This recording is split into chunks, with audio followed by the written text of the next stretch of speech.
कुरुक्षेत्र के युद्ध क्षेत्र को विशाल सेनाओं के आवागमन की सुविधा के लिए तैयार किया जा रहा था। उन्होंने हाथियों का इस्तेमाल पेड़ों को उखाड़ने और जमीन साफ करने के लिए किया। ऐसे ही एक पेड़ पर एक गौरैया अपने 4 बच्चों के साथ रहती थी। जब उस पेड़ को उखाड़ा जा रहा था तो उसका घोंसला जमीन पर गिर गया, लेकिन चमत्कारी रूप से उसकी संतानें अनहोनी से बच गई। लेकिन वो अभी बहुत छोटे होने के कारण उड़ने में असमर्थ थे। कमज़ोर और भयभीत गौरैया मदद के लिए इधर उधर देखती रही। तभी उसने कृष्ण को अर्जुन के साथ वहां आते देखा। वे युद्ध के मैदान की जांच करने और युद्ध की शुरुआत से पहले जीतने की रणनीति तैयार करने के लिए वहां गए थे।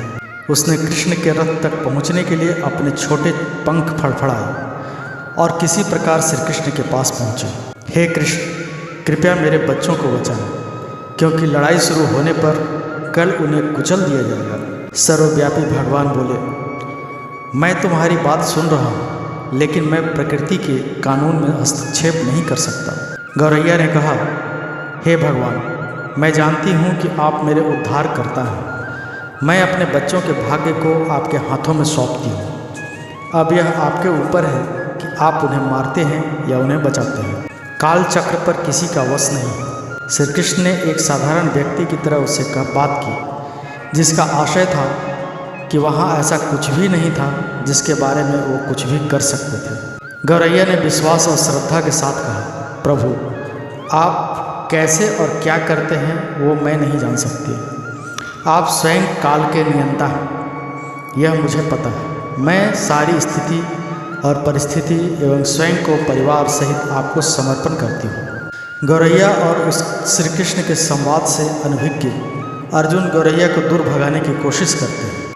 गौरैया ने अपने पंखों को कुछ मिनटों के लिए फुलाया और फिर अपने घोंसले में वापस चली गई। 2 दिन बाद शंख के उद्घोष से युद्ध शुरू होने की घोषणा की गई। कृष्ण ने अर्जुन से कहा कि अपने धनुष और बाण मुझे दो। अर्जुन चौंका, क्योंकि कृष्ण ने युद्ध में कोई भी हथियार उठाने की शपथ ली थी। इसके अतिरिक्त अर्जुन का मानना था कि वह ही सबसे बड़ा धनुर्धर है। मुझे आज्ञा दे भगवान, अर्जुन ने दृढ़ विश्वास के साथ कहा। मेरे तीरों के लिए कुछ भी अभेद्य नहीं। चुपचाप अर्जुन से धनुष लेकर कृष्ण ने एक हाथी को निशाना बनाया, लेकिन हाथी को मार के नीचे गिराने के बजाय तीर हाथी के गले की घंटी में जा टकराया और एक चिंगारी सी उड़ गई। अर्जुन ये देखकर अपनी हंसी नहीं रोक पाया कि कृष्ण एक आसान सा निशाना चूक गया।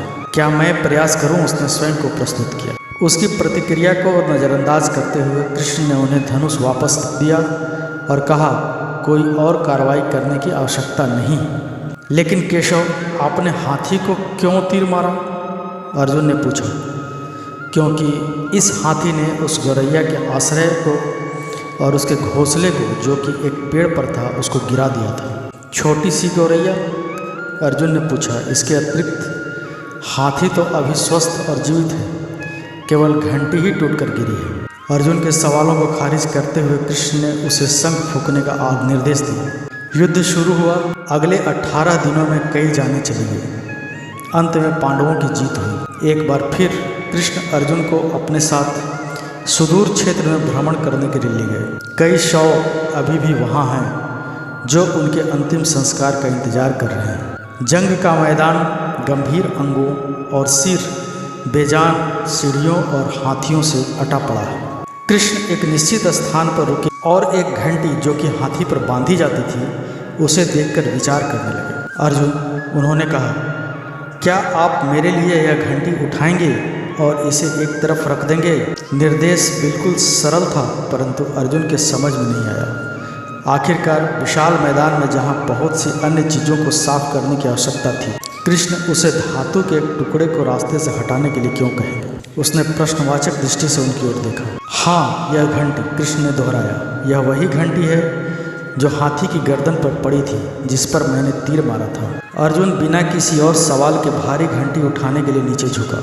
जैसे ही उन्होंने इसे उठाया, उसकी हमेशा के लिए जैसे दुनिया बदल गई। 1, 2, 3, 4 और 5 4 युवा पक्षियों और उसके बाद एक गौरैया उस घंटी के नीचे से निकले। बाहर निकल के माँ और छोटे पक्षी कृष्ण के इर्द गिर्द मंडराने लगे। और बड़े आनंद से उनकी परिक्रमा करने लगे। 18 दिन पहले काटी गई एक घंटी ने पूरे परिवार की रक्षा की थी। मुझे क्षमा करें हे कृष्ण, अर्जुन ने कहा।